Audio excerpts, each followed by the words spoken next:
Otaku Taku.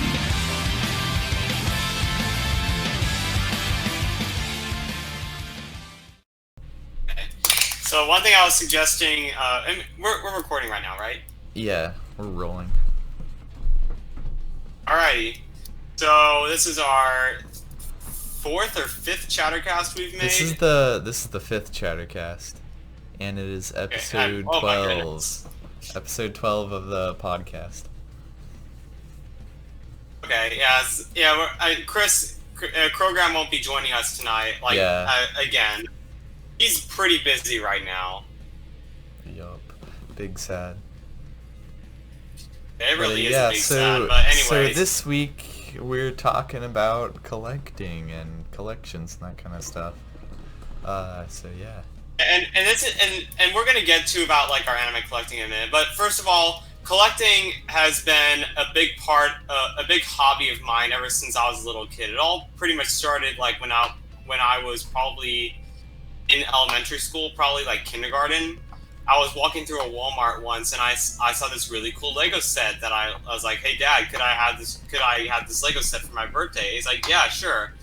And I took this Lego set home, and then I was just thinking, like, wow, I'm having a lot of fun building this. Of course, I had to ask my dad to help me build it because I wasn't able to build a Lego set at the time. I was like 4 or 5 at the time. So yeah, I needed a supervision building a Lego set. But I had a great freaking time with that Lego set, and that pretty much started like my whole collecting trend that I've done for the last probably 12 or 13 years. Holy crap. Yeah, like 12 or 13 years, because I'm 18 right now, turning 19 this November.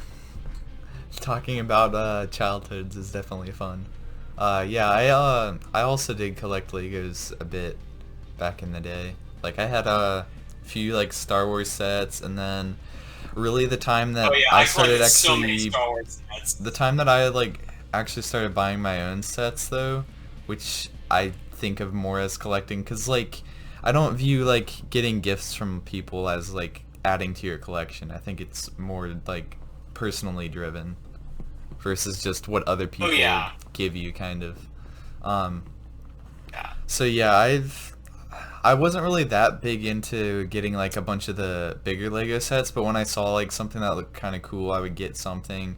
Or if because I like had a pretty decent amount of Legos that I could just make whatever I wanted, which I think is better than just making a bunch of sets. Like, cause I know at your house, like, you have a bunch of like fully built stuff on like your wall and stuff. But pretty much what I do. I've got 2 giant. Yeah. Pretty much what I do is I build the set, and then I just like leave it around, and then it gets like tossed back into my big box or whatever, and then it partially gets destroyed, and then it just kind of cycles through my big box of Legos, kind of. Like, I have I got the Millennium Falcon Lego set, so I put that together. I've got a Millennium Falcon as well. And that thing's like half destroyed, but I still use it because it's fun to mess around with. I've got a Millennium Falcon on my shelf. I think it's the Force Awakens version. And the thing about collecting with me is that yes, that's true. And I wasn't a true collector of Legos until I started making my own money, like off shorts and stuff. Because a lot of the Lego sets were gifts to me, and also one of the driving forces to getting Lego sets was when I would travel a lot, because when I don't know if you're aware of this, I visited New York City a lot. And it's probably gonna get really personal, but I had a family member that perished in 9/11, so that's one of the reasons why we went to visit the memorial a lot, is because like every year my sister and I, or usually either my sister or myself, would go up to the 9/11 memorial and pay our respects to my family member that perished in the building. Yeah. And while we were at New York, we would go to, and this is when there was when there was this Toys R Us at Times Square. At Toys R Us at Times Square, we would go there, and then we would like see like what kind of Lego sets they would have in stock, and usually I'd get maybe a set or something if I really wanted to. But if there was ever a set that I found at that Toys R Us that I really liked, I would buy it. Yeah, rip Toys R Us. But yeah, Rip Toys R Us. the only time I've like actually gone to a uh like mall kind of setting to buy anything was there's this one place in like Nashville or something that had like a Lego themed store, and like they advertised that they had like a Lego wall that had all sorts of Legos that you could get and whatnot, and you could get like a jar kind of thing for like $10 or something that you could fill up with just assorted Lego pieces. But what they failed to mention was that they only have relatively standard Legos, kind of. Like, the ones that you don't necessarily want. Like, they didn't have a bunch of, like, really specific stuff. Like, I went there thinking that I was going to buy a bunch of, like, the Lego Star Wars droid pieces. Because, like, that was the time that I was, like, pretty into making, like, weird droid kind of combinations and stuff. Because that was kind of fun. Yeah. But yeah, so I go there and it was a major disappointment because all they had was like basic blocks and then a few like little, not even anything interesting really. And it was like my voice better now because I lowered my mic. Yeah, it is. But yeah, they only had like maybe 20 different bins to choose from anyway. Like it was really bad. And their sets, they were so overpriced. Like they wanted like $80 I think for like not even that big of a set. Like this whole store was even just Toys R Us is probably better prices, yeah. and Toys R Us is known for being expensive. Yeah, the one advantage of going there I think though was that they had like the newest sets, I'm pretty sure. But that's it. And the last time I bought a Lego with my own money was when I was in North Carolina. I was visiting one of my friends in Charlotte. She's a nurse in Charlotte, and in one of the malls there, they have a official Lego store, and so I bought a tiny Lego set there for like maybe $20. It was relatively inexpensive. It was decently priced, and that was the official Lego store. But you have to remember that this was like back in 2018, I think. Yeah, 2018. So the prices have been significant. $30 sets are S tier. Oh yeah. And then they really are. You get a bang for your buck. $150 sets are like A tier. I would say the $10 sets, I would say those are like kind of a B tier. And then under that you have like your little mini $5 ones, and then like some of like the $50 ones, because like some of those like they're just too expensive for like what they actually give you kind of sometimes. Actually, and one thing that I really started getting into after I lost a lot of my interest in Star Wars, I started collecting like these Lego Technic sets. Because Lego Technic, they don't really use a lot of bricks. They mainly use Technic pieces, which are like axles and screws, whatnot. Yeah. And I'll tell you, and I've got I've got a Mercedes-Benz truck and a cargo plane for Lego Technic, and they are fantastic sets. Like I love them. I got gifted like a snowmobile one time. I think I still I have a snowmobile as well. I think I still have part of it together. But yeah, that one was kind of cool. I think I have that same set as well. Yeah, it had like suspender kind of things, which is cool. It has suspenders. Yeah, and it was a 2-in-1 set. You can either make it into a snowmobile or a snow cycle, which I have in the snow cycle right now. Yeah, I made the snowmobile with mine. But other than that, I don't think I got any more Technic stuff. However, I did have like a pretty big collection of like Bionicle stuff. Bionicle was so cool back then. Bionicle was so cool. That was the GOAT back then. Bionicles were so cool. Plus the stories of the Bionicle like the universe. OG Bionicle, like the movies were so good. Like yeah, the world was just super interesting. Yeah, the world building was so good. Like, oh my gosh. And Hero Factory was okay. It was such an interesting world. Hero Factory got kind of boring after like the first three After kind the of first, movies and I think the first series. wave of Hero Factory sets were really cool, but They after were they that, were I cool, but they really were kind lost of interest in basic. Hero Like Factory. they were like more basic than like Bionicle stuff was before. Because Bionicle stuff at its peak was like really complicated and like really epic, pretty much.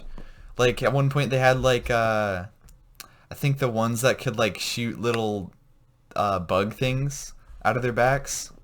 I like, have assorted parts from that series, but Oh yeah, yeah. but yeah, I think the third Bionicle movie is still my favorite.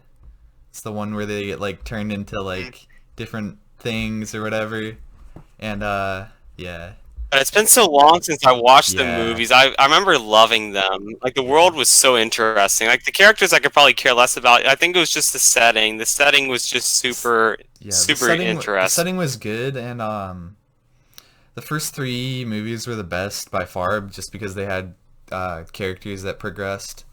Um, and then the Mm. fourth one I think was like the Mask of Light or something. That one was actually like really cool because of how good they did with the like the animation and stuff. Like props to them. Like the Yeah. animation quality was like high tier basically, and the storyline is actually pretty good. Mm.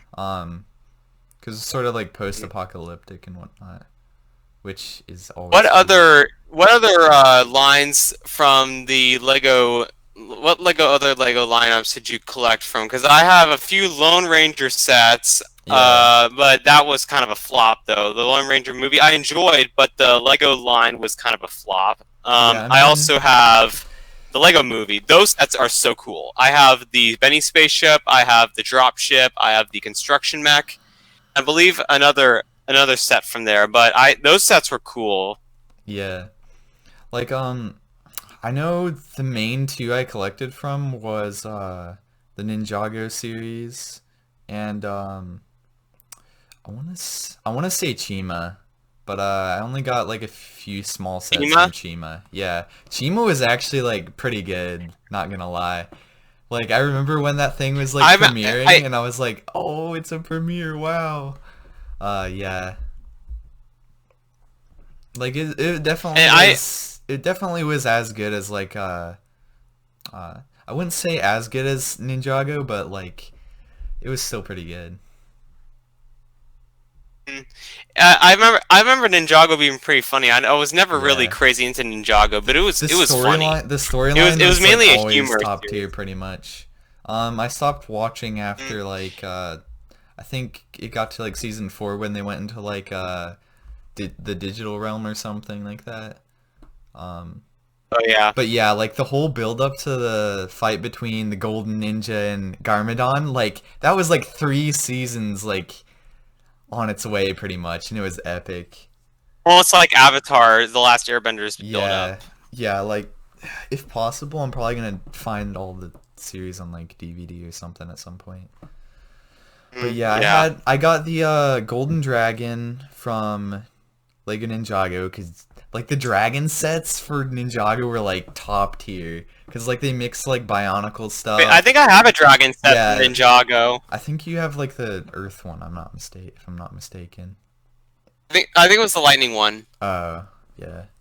I It's an mean, old set, but because I remember enjoying they playing had with the it. 4 dragons and then they had the fifth golden dragon one. I only got the golden dragon one though. Mm. Um, and I actually used that to make. I mixed that with Kai's fire cycle kind of. So I made like a golden dragon in a cycle thing. It was pretty lit. Wow.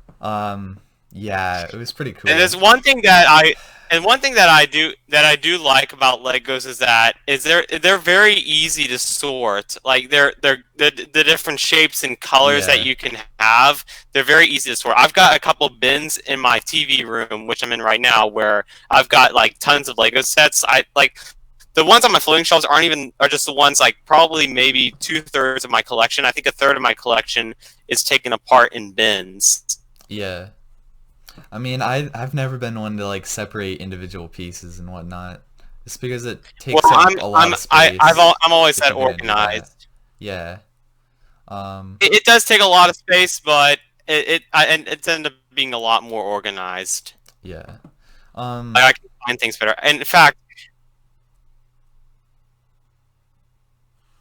I'll go ahead. So, Yeah. when quarantine started, one thing that my sister did, and when I was working, is that she went and found one of the old building instructions to one of my old Lego sets, and she started to find all the pieces like in my color coded bins and try to put it back, like collect all the pieces that were in the instruction manual, and then once she got all the pieces and put it back together. It was actually kind of cool to see her do that. Yeah. I'm trying to think of the last Lego set I built. I think it was the Millennium Falcon. Because that was like the last thing I got. Like I literally got that for Christmas, and I remember being like, okay, it's a Lego set, but I don't necessarily like Legos that much anymore, but sure, I'll And build it. you're into video game. You're into like video games like Destiny. Yeah. But I mean with like video games, like I don't necessarily want to own like a ton of video games really. Like there's a few that I want to play kind of, and but mostly I'm just stick to one game kind of is how it works for me. Yeah. And it's Destiny for you. Yeah, pretty much.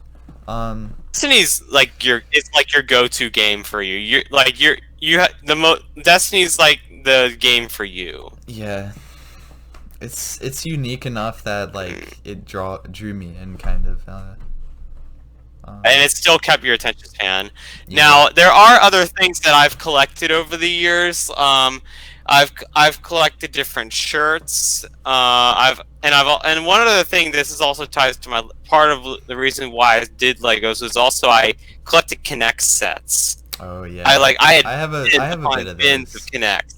I remember I got like one of like the starter bins or something. I never really got many specific sets other than a few of the roller coasters, which I think I've taken apart, but I still have them, I think, so I could always build them again. I have a roller coaster set. It was small, but I remember liking it a lot. Yeah, I'll probably actually like build my own at some point if I'm gonna do something like that. And like once I get like more of like a permanent kind of room, I guess, because I could probably build like something that goes around my whole room. That would be pretty cool. Yeah. But yeah, so with Connects, like, I would always do like somewhat simple things. Like I would get like the two pieces to make like a right angle kind of, and then put like 4 like sticks on there, and then put like a cannon on the front, and then I would pretend that they were like Star Wars walkers or something. Oh. Yeah. Oh yeah. It's definitely fun. I think I did that. I think I did that sometimes. So yeah, it was always fun to do. to make them stronger. Oh yeah. And alongside Connects, I think I was also and actually, I think in middle school I started collecting Nerf blasters. Because like I was in a phase where I was just like super into Nerf, like, and I was actually researching how to like mod different things. I did paint one of the blasters. You've done mods yourself. Yeah, I've done a bit. Mostly I've done just cosmetic stuff and basic stuff. Just because I didn't put that much money in it really. But yeah, that was like 2 years ago that I was at the peak, I guess, of my Nerf collecting. But yeah, because I actually did a paint job on one of my blasters and kind of innovated it a little bit. Like I took the Nerf Desolator and put the Raptor Strike stock on it. So it's effectively definitely add images of that if you can. It's kind of like a Straven, except it's not a bullpup loading, but you do have like storage for an extra magazine there. But I still need to repaint over definitely that to add make it images. look nicer, which I'll do eventually. Yeah, I'll put definitely add images or videos of your mods because yeah, I think that'd be a good addition to our video. I've done like 2 paint jobs that I'm proud of, like the Desolator one that I still need to finish though, and then also I want to say I don't think my Rampage one, because that one was kind of rough, and what? I'm trying to think. I have a Nerf. The Raider was probably the first Nerf blaster I ever got, and this was like a long time ago. Holy Yeah. crap, probably like years plus. And and I would use my Raider right now. I would mod it, but the thing is, I don't really want to use it right now because with the darts that I have 800 knockoff darts. Yeah. And the bad thing about knockoff darts is that with the humidity of the South, we live in the South, and it's super humid. Is that Yeah. the darts swell up, and so when you use the Raider, it tends to jam a lot. Big oof. But yeah, I want to say the other paint job that I did a good job on was like maybe my Kronos, because I remember getting like the spray combination on that pretty good. Yeah, I remember in one of your videos you like threw Yeah. the red Yeah. color, like yeah, blue's the better color. I'm on team blue. Team. But yeah. Yeah, I didn't even know you painted your Chronos. Mine's still sitting in my bin. Yeah, I ended up painting it because I wanted it to match, I think, some of my other stuff. So I ended up painting How it, was like, taking out the internals? on the Kronos. Oh wait, yeah, I actually did. Yeah. I think boost the power on that. I took out like the You put in like a better spring? No, I just took out the like air compressor thing. Like, Restrictor? yeah. Which is kind of hard by itself. Taking out air restrictors can go on a scale of like extremely easy to extremely difficult. I've actually broken one of my blasters trying to take out the air restrictor. Yeah. It's not. If you're not careful, you can actually break some of your blasters. I've broken a strong arm Yeah, because I've tried to take out the air restrictor. yeah, I've had two strong arms that I modded, I think. One of them basically got scrapped for parts because I kind of messed it up. But yeah, I have plenty of old Nerf mod and messing around videos on my channel. Oh wait! Before we get off the topic of Nerf, I did invent like a new kind of scope thing using the Apollo magazine, because it's a 7-shot one. Really, the Apollo magazine? Yeah, so I like cut off one of the ends of it and took off like the thing that holds the balls in from the top, and so I put I epoxied that on top of my recon sight, because that one had like the flip up sight with the little circle. It's a really old sight. They're like more like iron sights. Yeah, like I had lost that a while ago, so I just epoxied that on there. I painted that up, and that's on my Desolator mod that I did. And then also I used like I think the Raven Strike or something, or something from the AccuStrike series. I took like the front part off of it. Like I cut the front part off. It was like dude, that sight on the Raptor Strike is just crappy. Like, yeah, the Raptor Strike one it's kind of bad, but yeah, it wasn't the Raptor Strike. It was like the mini one that came with it. But I cut the front off of that and used that on the front of my mod that I did, so it looks more like a rifle rather than just a blunt front kind of. And it actually turned out really well, because you can look through the sight, and like you can look through the sight and it works pretty good, and I've like tested it out a bit, and like if I like at the 20-meter range, like it lands pretty much within the sight every time, just about. I wish I had like better batteries though, so I could get that range up a bit more. But without, honestly, just use AccuStrike darts. Yeah, it totally works. AccuStrike darts are okay, but yeah, well, AccuStrike darts actually do work. They do do a pretty good job with their accuracy. They are actually designed very well. Elite darts, which are like the normal waffle head or passable, but are really. But yeah, so with the sight, you're gonna be aiming down the sight, like scope I made. But then if you take the scope off, like how it worked out is where the like little iron sights in the extension I added to the front line up really well with the like top barrel, the top rail. So, and that actually gives you a very good reading for like the 20-meter range too. So, Yeah. plus it's like And good in also, that way. while we're on the topic of Nerf blasters, before we move on, did you watch any other Nerf YouTubers back in the day? Just Coop and Draknil. Pretty sure that was it. But Draconical? Yeah, Draconical. He was a really good mod. He's a great modder. Yeah, like it was cool to see all of He pretty much has. the like front end of the modding experience and that kind of stuff. There were two cool things about Drax's channel. One is that was his spending habits on his Nerf collection. He has the largest Nerf collection probably in the United States right now, and the reason why his warehouse, he's like multiple warehouses full of his blasters, like, and also Nerf has the largest collection because they produce tons of blasters though.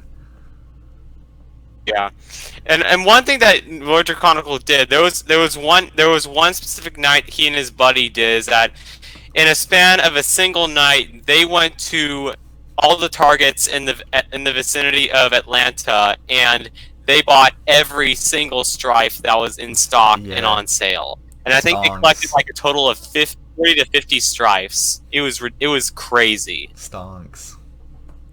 But yeah, the strife is like pretty much the pinnacle of the modding community in terms of like usability. Hammer shot. The big three are the hammer shot, strife, and the rapid strike. Is because they're all three are like for a decent price and they're easy to mod. Yeah. And there's like so many tutorials and mod kits that you can do. It's very easy to take apart, rewire, paint it. I mean, one of my friends, James, he's modded one of his hammer shots before. Like he's taken out the air restrictor, and replaced the spring and the catch spring. There are such easy blasters to start off with modding. Yeah, air restrictor is like the basic thing that you do though, usually, or like a spring replacement. Yeah.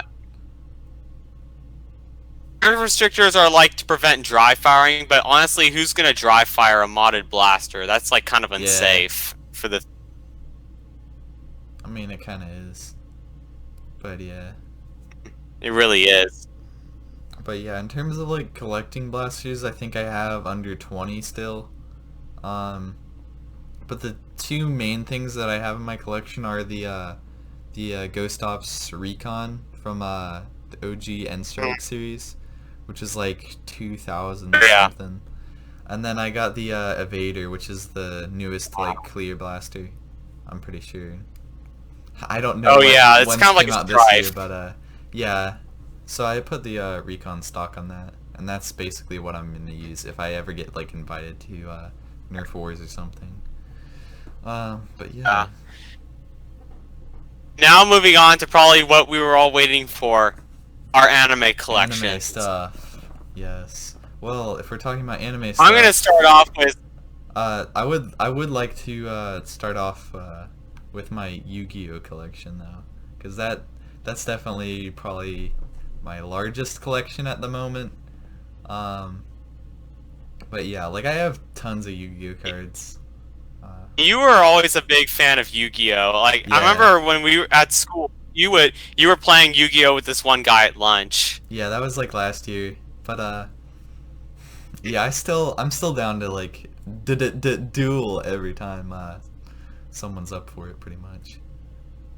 Oh yeah. And what else? Did you ever collect Pokemon cards?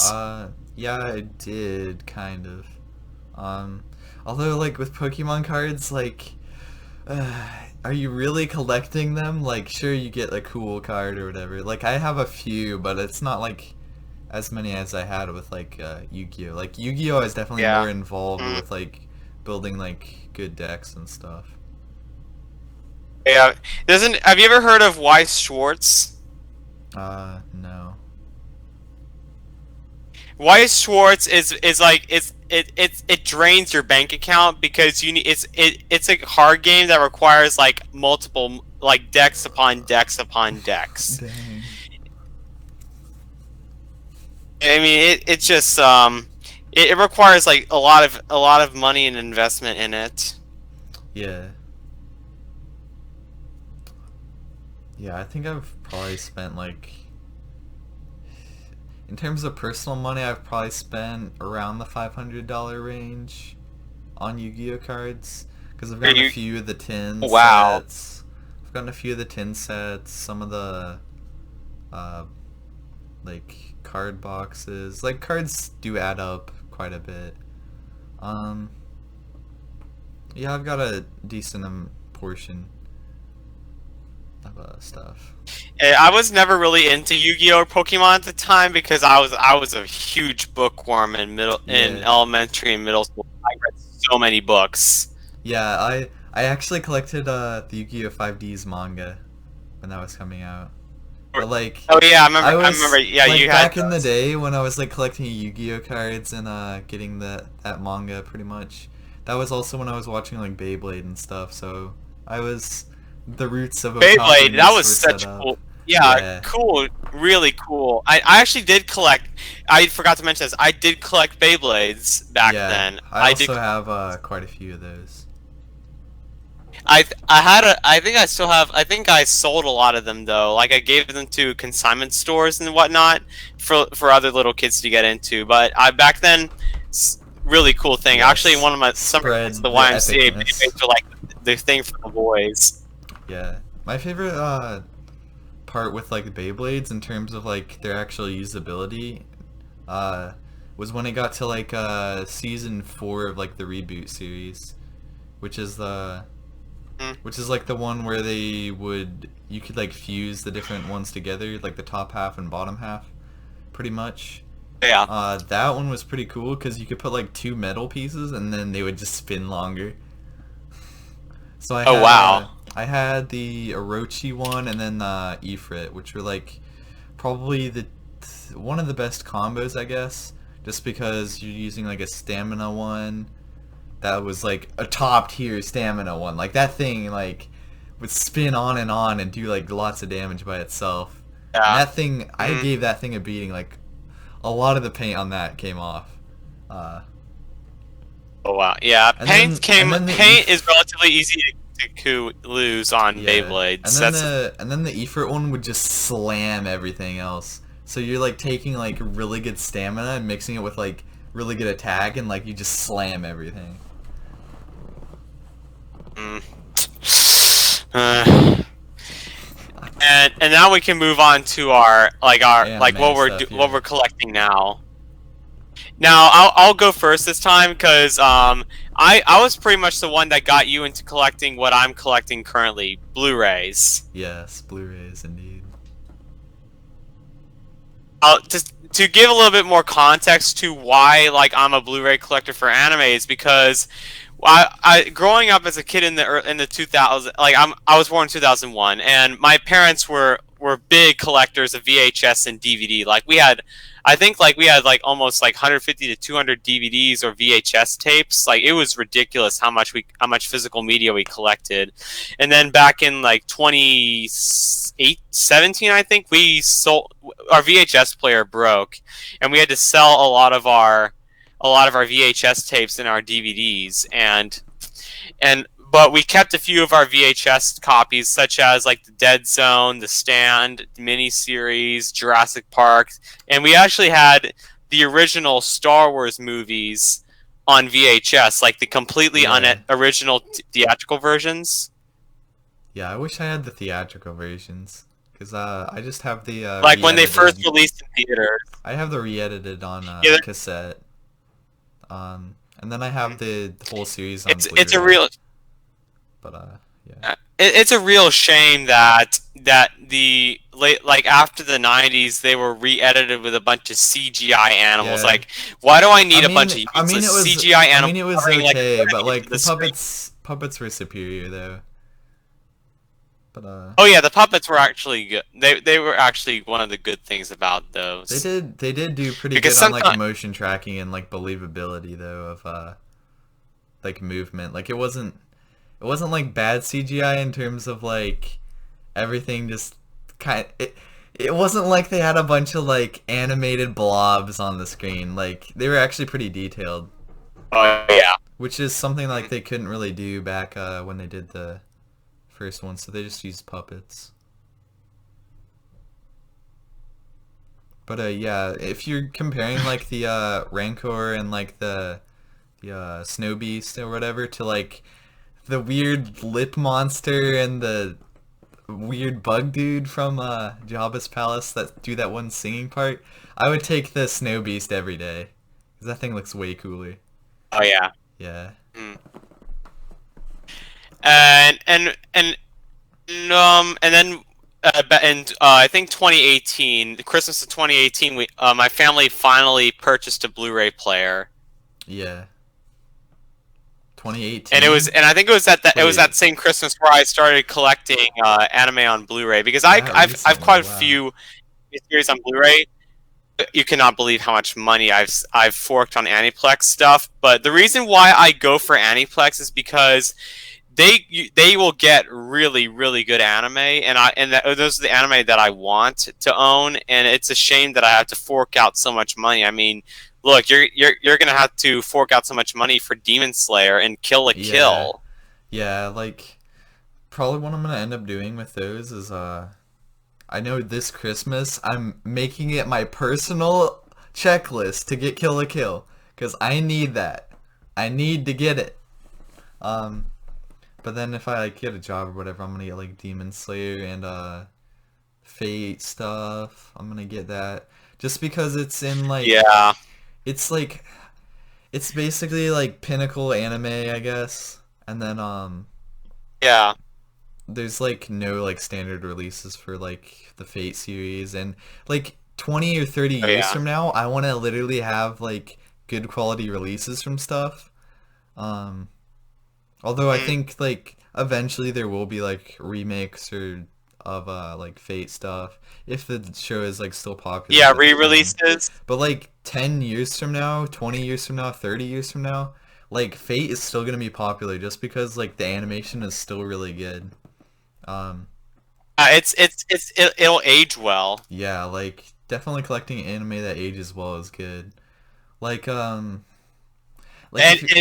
you realize how much money that's gonna be worth? Yeah.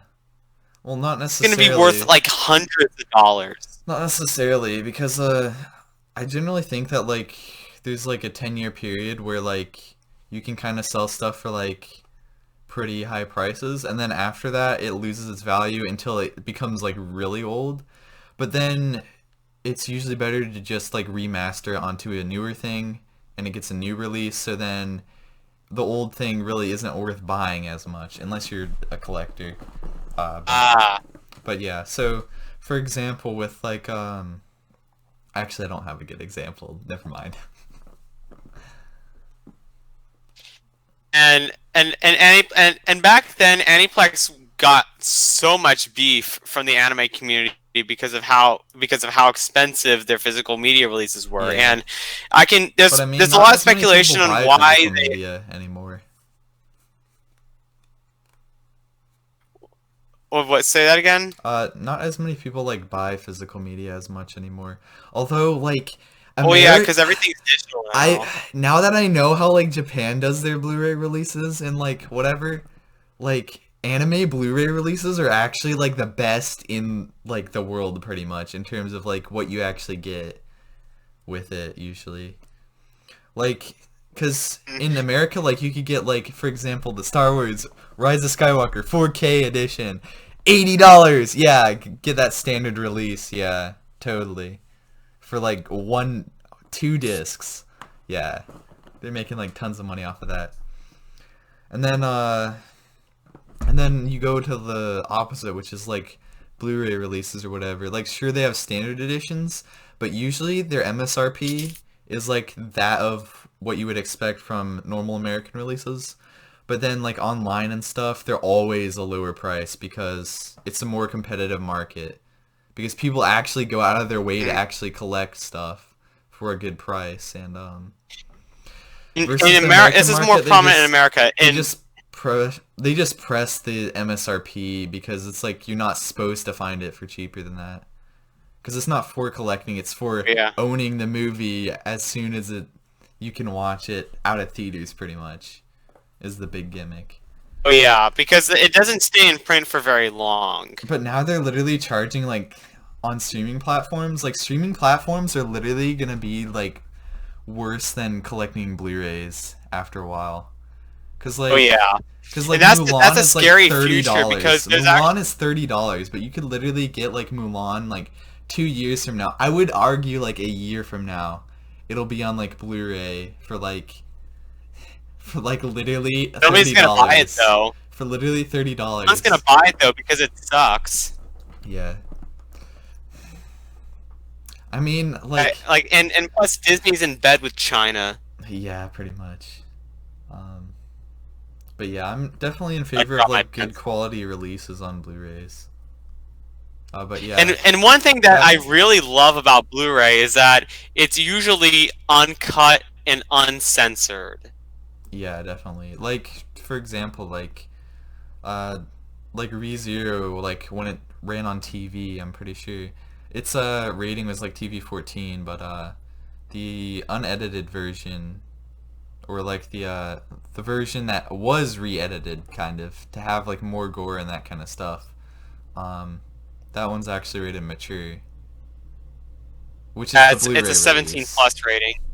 But the there was actually streaming a decent amount of right stuff now are like still the mature edition though, which is good. And even then, there was still a decent amount of censorship in the ReZero broadcasts. Actually, Yeah. I think I've talked about this before. Sword Online Alicization episode that was heavily censored on both Japanese and American TV. I remember watching that episode on Adult Swim. It was heavily censored. I think like 60% of that scene wasn't even aired. It was cut out. And then when the DVDs released in Japan, they weren't censored, and so you could enjoy it in its fullest uncut glory. I think on streaming platforms though they had like a partially unedited, or it was the unedited version. Because I remember that scene being pretty intense. But it was anyway. slightly censored. Yeah, slightly. I'm pretty sure. Yeah. But yeah. I mean, streaming services have like standards and practices. Yo. May not but always be the of best SAO, terms real of service. quick, I did watch episode like 22 or 23 today, I think, or whatever. Then 22. Yeah, I watched Alice. That was the newest one. It was a pretty good episode. I found it hilarious when she asked the reporter to like show like his brain. Yes. Like she just doesn't really understand. No, like I don't think it's that she doesn't understand. It's that's basically the equivalent of what he was asking her, pretty much. What I don't get though is how they make an animatronic that advanced. Like, what? Sure, like digital stuff has progressed that much, but like, can they really replicate that stuff to that degree of specificity? And then they say that Alice's armor would have been too expensive. And one thing that I and we can talk about this on a podcast, like when we do an SAO podcast. And actually, I was actually thinking, like, lately I've been besides the anime Blu-ray phase that I went through, I've actually been going through a merch phase, because over the past few weeks I've been browsing AmiAmi constantly. Yeah, it's probably my most used site right now. I've looked a bit, but I mean, the biggest thing I don't like about AmiAmi is that things like go away too fast. Things sell out really fast because it's an market. It's like all across the world. This is like the global website for anime merch directly from Japan. Like it's not only the Japanese audience but also the consumer market internationally. So you're gonna expect stuff to sell out fast. That's why you pre-order. And actually, one of the things that AmiAmi does is that you pre-order, and if you buy multiple stuff that come out in the same month, that the items that you pre-order or add to cart in that specific month, you don't pay until everything for that month comes in stock. So once everything comes in stock, that's when you make your payment, and you can do it through like PayPal or your credit card, Yeah. whatnot. And it's a really convenient system for payments. I found it works really well for me. Yep. But yeah. Because I think I've got 2 scale figures on pre-order for August of next year. Yep. Figures are still a little bit expensive for my taste, I guess. I'll say I'll collect figures of characters I like. Yeah. It's probably the only thing I'll do with figures is that I'll just collect the characters I like, because I know on Right Stuff, and that's where Aniplex tends to do a lot of their collab projects with Stronger, is on Right Stuff. They've got a fantastic looking Shinobu figure on pre-order. It's I know really you've good. seen it. Yeah. But it's like $200. They have one that's like 100 that I think got recently released too. A little cheaper. Yeah. And both of them look relatively the same. It's just the $200 one has like more effects and that kind of stuff. It might be a bit bigger. Yeah. Also, one thing that I really want to do is collect male scale figures, and it's just kind of a strange thing because a lot of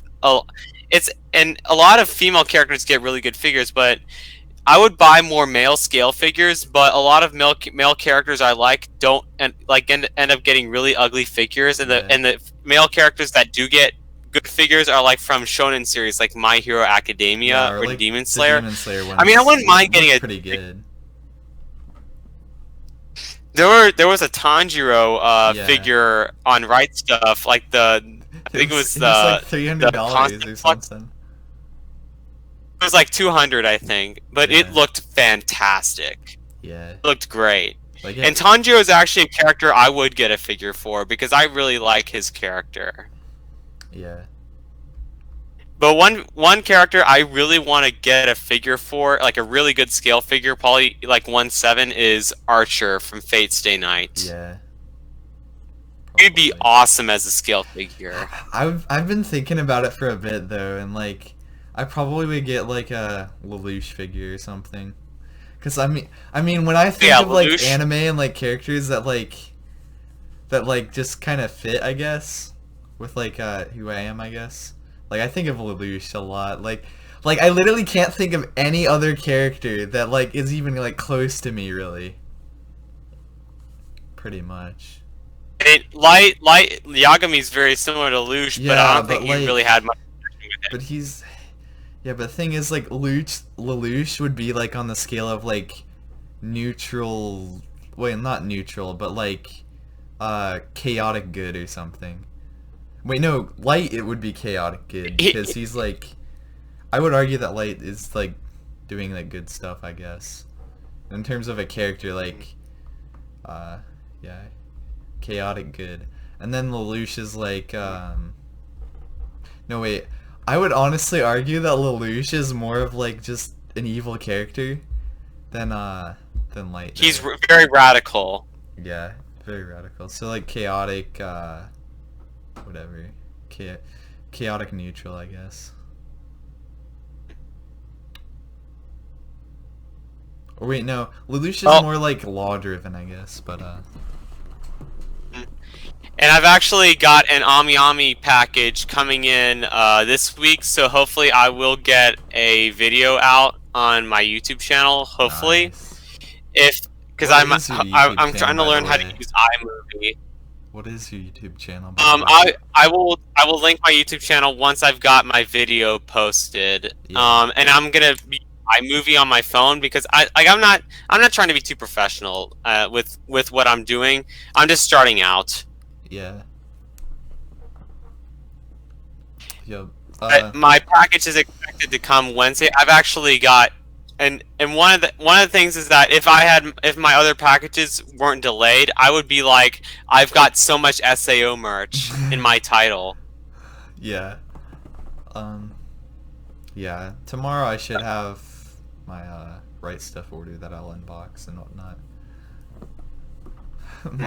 My whole shelf is gonna be full, but yeah, moving on to my anime collection of stuff I have. Like I'll start with like my manga. Like right now I'm collecting the Demon Slayer series. I'm not current with that just because I've been spending more on Blu-rays right now. But I've got up through volume 12.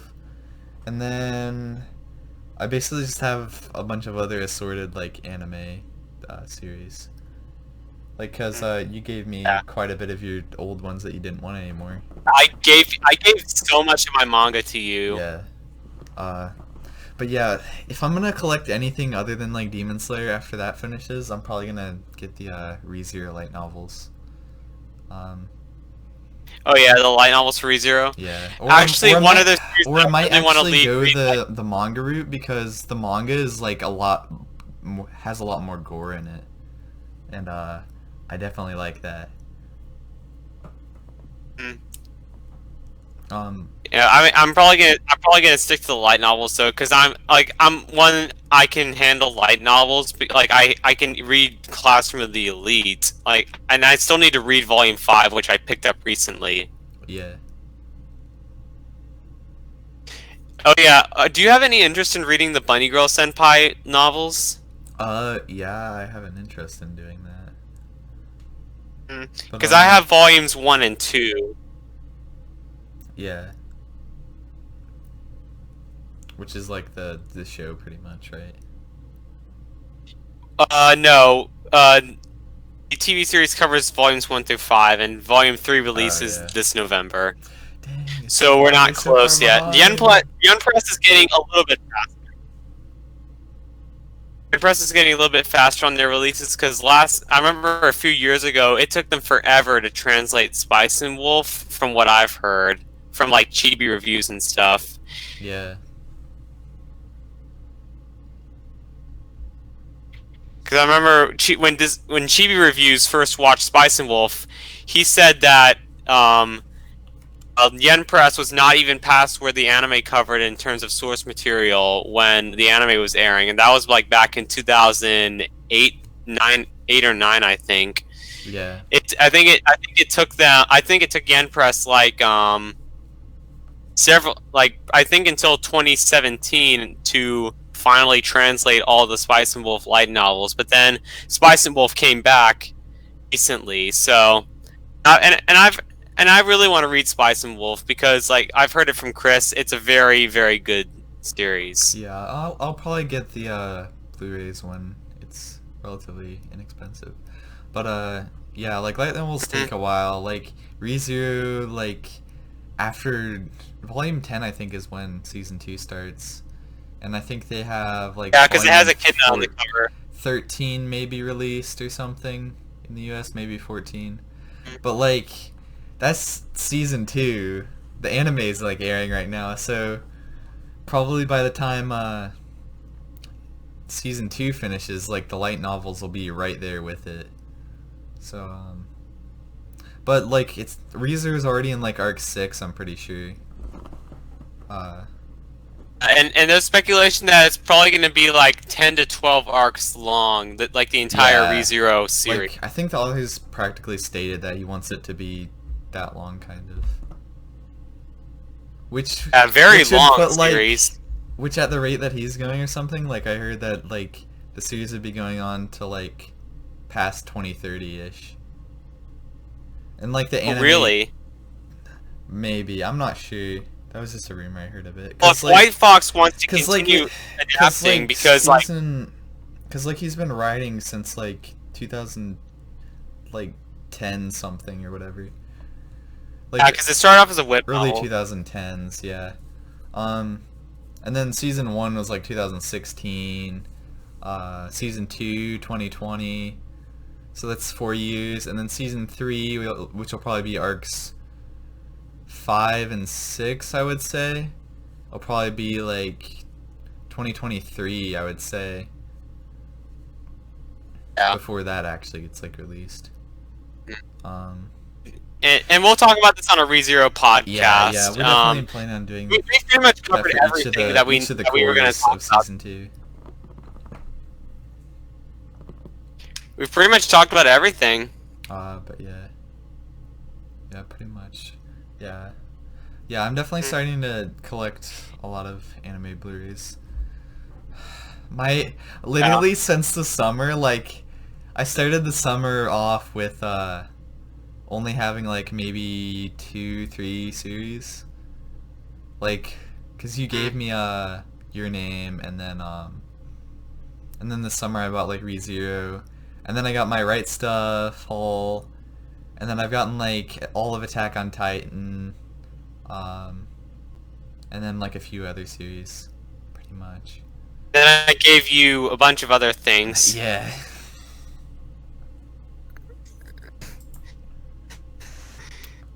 And we'll definitely and I'll continue collecting throughout my life, and I'll definitely hold myself back because I only collect series that I love, and that's the thing, is that when I'm collecting, I only collect series that I love. I don't want to waste my space. I don't want to waste space for series that I don't give a shit about. Yeah. Like for me, I generally go for the stuff that I like that's a relatively decent price. Like when they had like sales and stuff, I got like all of Overlord. Although Overlord, I really do like Overlord, partially just because of the gimmick of it having Myth and Roid songs and like pretty good animation and whatnot. And it's like an isekai series. The box releases for Overlord are really nice. Like they have good art. But yeah, I do like Overlord. I need to finish it though. But yeah, so I got that. I got Knights of Sidonia, which is supposed to have a movie releasing next year to conclude that series, which is, it's actually like pretty good. The director from it did like the Godzilla series and then a few other things. Okay. But yeah, and then yeah, like pretty much I just collect any show that I kind of want. That's good. Like my goal right now, pretty much, like I need to get K. I'm thinking that they might do like a re-release of like the whole entire series at some point. So like a one box for like season 1, season 2, and the movie, and maybe even like 7 stories in that also. But that'll probably be like a year or 2 from now, I would assume. If at all. But I mean, I'm probably gonna buy the ones they have right now, because like those sets are pretty good. Like they have good art cards. But yeah, just so I have the series, I guess. Because that series came out in like 2014. Also, I'm gonna get the limited edition of Guilty Crown, because I definitely want that. And then Seraph of the End. Yeah. I'm getting that. All right. I guess we've got school tomorrow. I need. Yeah. Too bad Krogram didn't come on here, but I think he's busy with school. I mean, I was busy with school today after I got back from my camping trip. Yeah, but I'll just say real quick. Like he said that he doesn't collect as many Blu-ray discs and whatever. Like I think he collects like more plushes and that kind of stuff, and like posters and keychains and merch. I'm pretty sure, from what he said. But yeah, he'll probably talk about it eventually, again at some point. Or I think we've already talked about that a bit. But yeah, that's gonna do it for the Otaku Taku podcast for tonight. Make sure you guys stick around and follow us in the podcast. We're definitely trying to grow the podcast a bit more, reach more viewers, stuff like that. But yeah, like the content on this channel is actually like really good for like the size of channel we are, which is definitely what I try to do with all my stuff and my own personal channel.